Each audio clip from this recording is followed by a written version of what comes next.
Canada की सबसे अच्छी बात मुझे ये लगती है कि यहाँ पे साइड वे बड़ा अच्छे से दिया होता है। ऐसा नहीं है गाड़ी वालों का ही रोड पे राइट है, पैदल वालों का उनसे ज़्यादा राइट होता है। तो देखो वो मेन रोड है और ये हमारे चलने के लिए रास्ता है। आराम से चलो, कोई टेंशन नहीं।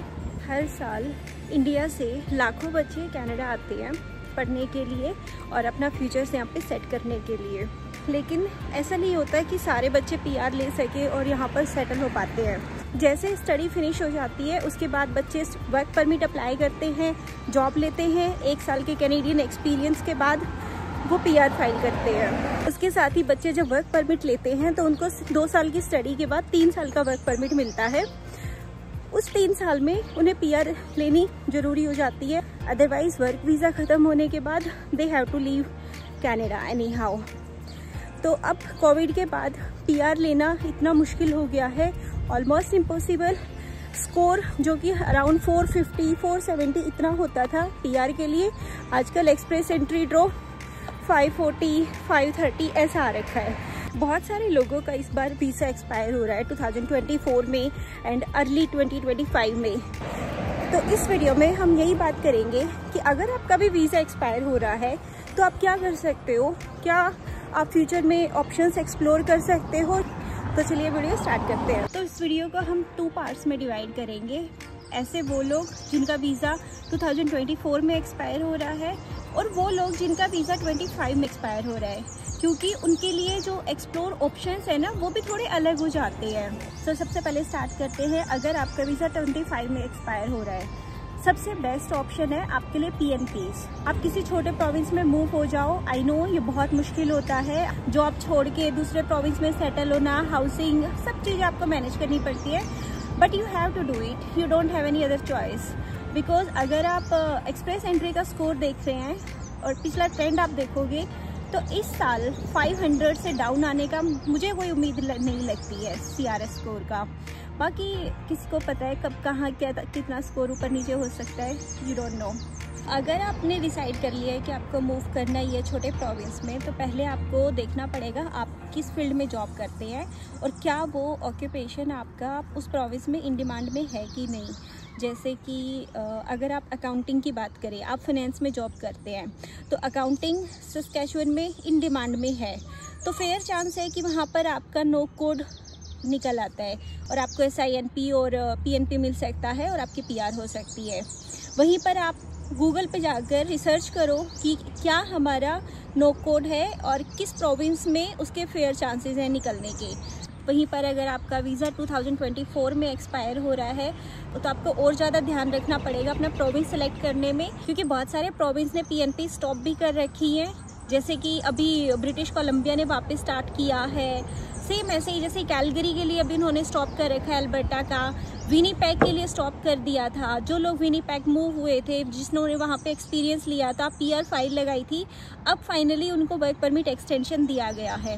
का 24 में वीज़ा एक्सपायर हो रहा है, देन आई वुड से कि आप किसी ऐसे प्रोविंस में जाएं और वहाँ पर कोई LMIA ढूंढें। छोटे प्रोविंस में LMIA अप्रूव होने के बहुत फेयर चांस होते हैं, और अगर आप नया LMIA अभी स्टार्ट करने वाले हैं तो आप ट्राई करें आप प्री अप्रूव्ड LMIA लें।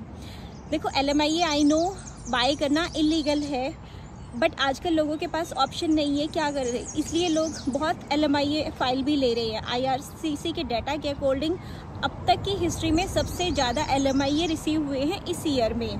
कुछ लोगों के रियल जो एम्प्लॉयर हैं वो उनको स्पॉन्सर कर रहे हैं LMIA के लिए, कुछ लोगों के लिए उनको बाय करना पड़ता है। प्री अप्रूव्ड LMIA में सिर्फ आपकी डिटेल्स फिल होंगी, LMIA एम्प्लॉयर की साइड से ऑलरेडी अप्रूव है, तो उसमें फॉर्मेलिटीज़ ज़्यादा नहीं होते। आप फ्लैग पुलिंग करके बॉर्डर पे जाके भी अपना अप्रूव करा सकते हैं प्री अप्रूव्ड के केस में। इसके बाद ऑप्शन आता है स्टडी रूट का, बट यहाँ पे भी हमारे 2 क्लॉज होते हैं। अगर आप सिंगल हैं, अगर आप मैरिड हैं। अगर आप सिंगल हैं, आप स्टडी रूट से कनाडा आए थे और आप दोबारा स्टडी रूट लेना चाहते हैं तो आपके लिए बहुत मुश्किल होगा, क्योंकि आप दोबारा वर्क परमिट के लिए एलिजिबल नहीं होंगे। ये ऑप्शन उन लोगों के लिए बेस्ट है जो ऑलरेडी 500 प्लस स्कोर में है, जिनका इनविटेशन आने वाला है बहुत जल्दी कुछ दिनों में। और वहीं पर अगर आप मैरिड हैं, फर्स्ट टाइम आपने स्टडी लिया था, तो इस टाइम आप अपने स्पाउस को स्टडी में एनरोल करा सकते हैं और फिर आप वर्क परमिट के लिए एलिजिबल होंगे। इसमें अनदर क्लॉज ये रहेगा कि आपको मास्टर डिग्री में ही एनरोल होना पड़ेगा, अदरवाइज स्पाउस वर्क परमिट के लिए एलिजिबल नहीं हो। और आपको ओपन वर्क परमिट नहीं मिलेगा। दिस टाइम आप स्केचवेन या फिर नोवा स्कोशिया छोटे प्रोविंस में एनरोल कराएं, ताकि कि आपको वहाँ की PNP के चांस मिल जाए और वहाँ पे फीस भी कम होती है। LMIA की तरह ये ऑप्शन भी बहुत कॉस्टली होता है, तो इसको मैं 50% येस एंड 50% नो में रखती हूँ। इसके बाद आता है फ्रेंच आजकल बहुत डिमांड में है। कनाडा में इसकी डिमांड बढ़ने वाली है।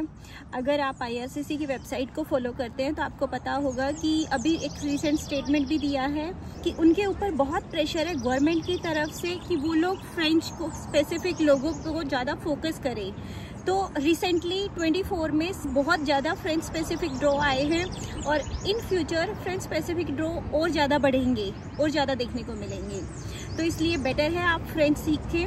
लेकिन ये ऑप्शन उन लोगों के लिए है जैसे कि फॉर एग्जांपल आपका स्कोर 480 है, 490 है और आपका वीज़ा एक्सपायर हो रहा है एंड ऑफ 25, तब आप जाकर फ्रेंच सीख सकते हैं। PR का ऑप्शन तो सिक्योर होगा ही होगा, उसके साथ आपको जॉब मार्केट में भी हेल्प मिलेगी। अगर आप बाइलिंगुअल हैं, आपको फ्रेंच आता है, तो आपके पास बहुत सारे जॉब ऑप्शन ओपन हो जाते हैं। लेकिन अगर आपका वीज़ा एक्सपायर हो रहा है 24 में, देन आई वुड से ये ऑप्शन आपके लिए नहीं है, क्योंकि फ्रेंच लर्न करना और B2 लेवल लेकर आना इतना ईजी नहीं है। एटलीस्ट 1 ईयर चाहिए, वो भी डिपेंड करता है वेरियस फैक्टर पे आप कितना टाइम पर डे फ्रेंच को दे रही है, 1 घंटा 2 घंटा, तब जाकर। और इन सब के बाद सबसे लास्ट ऑप्शन आता है, आपको अपनी जॉब कैटेगरी चेंज करनी पड़ेगी। आई नो ये ऑप्शन जो मैं बताने वाली हूँ ये बहुत मुश्किल है, बहुत लोग मुझसे अग्री भी नहीं करेंगे, बट स्टिल मैं आपको बताना चाहूँगी कि अगर आप अपनी होम कंट्री वापस जाते हैं, स्टेम कैटेगरी में कुछ एक्सपीरियंस गेन करते हैं 6 मंथ्स का, 1 साल का, उसके बाद आप अपनी फ़ाइल अप्लाई कर सकते हैं, तो आपके लिए बहुत अच्छे चांसेस होते हैं।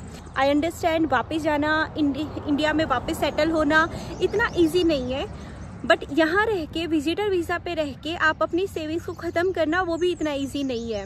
एग्रीकल्चर है और ट्रांसपोर्ट है। ट्रांसपोर्ट के लिए ट्रांसपोर्ट मैनेजर्स का नो कोड भी निकलता रहता है, उसके लिए हमें कोई ज़्यादा टेक्निकल स्किल्स भी नहीं चाहिए, हम इस फील्ड में भी जॉब ले सकते हैं। और जो इंडिया से यहाँ आना चाहते हैं PR लेकर, उनके लिए भी मैं बोलूँगी कि ट्रांसपोर्ट मैनेजर की एक ऐसा नो कोड है जिसमें आप रिसर्च करेंगे तो आपको पता चलेगा, ज़्यादा आपको स्किल्स नहीं चाहिए और ये नो कोड बार बार एक्सप्रेस एंट्री में निकलता है, तो इसमें भी आपके लिए PR के ऑप्शन बहुत अच्छे हो जाते हैं। अब लास्ट ऑप्शन आता है CEC। क्या CEC फ्यूचर में आएगा कभी? जो बच्चे कनाडा के इनसाइड हैं उन बच्चों के लिए अलग से CEC स्कोर होता था, एक्सप्रेस एंट्री से अलग, तो वो लोग वहाँ से क्वालिफाई करके अपनी PR लेते थे। अब CEC आफ्टर कोविड बंद कर दिया है, लेकिन जिस हिसाब से मैक्स मिलर की स्टेटमेंट आ रही है, IRCC की हर थोड़े दिनों बाद कुछ ना कुछ अनाउंसमेंट आती रहती है, फेयर चांसेस है कि CEC फ्यूचर में हमें देखने को मिले, लेकिन कब और उसकी क्या अलग से ये लोग गाइडलाइंस सबकी बार सेटअप करेंगे वो कोई नहीं जानता। अभी मैक्स मिलर ने स्टेटमेंट दिया था कि ये लोग डोमेस्टिक ड्रॉज पे ज़्यादा फोकस करेंगे। बाय डोमेस्टिक ड्रॉज उनका क्या एग्जैक्ट मीनिंग है, CEC है या लोकेशन वाइज है या कैसे है, वो अभी उन्होंने क्लियर नहीं किया है, वो बहुत जल्दी पता चल जाएगा। हालात कनाडा में बहुत बुरे हो रखे हैं। अगर आपके पास कोई ऐसा ऑप्शन है जो कि मैं इस वीडियो में मेंशन करना भूल गई हूँ या रह गया है, तो आप कमेंट सेक्शन में ज़रूर बताएं ताकि दूसरे लोगों के लिए हेल्प हो सके। मैंने अपनी तरफ से हर ऑप्शन को इंक्लूड करने की कोशिश की है। अगर ये वीडियो आपको हेल्पफुल लगा हो या इससे आपको कोई नॉलेज मिली हो तो प्लीज़ मेरे वीडियो को लाइक करना, मेरे चैनल को सब्सक्राइब करना। मैं आपसे मिलूंगी ऐसी ही किसी और वीडियो के साथ। तब तक के लिए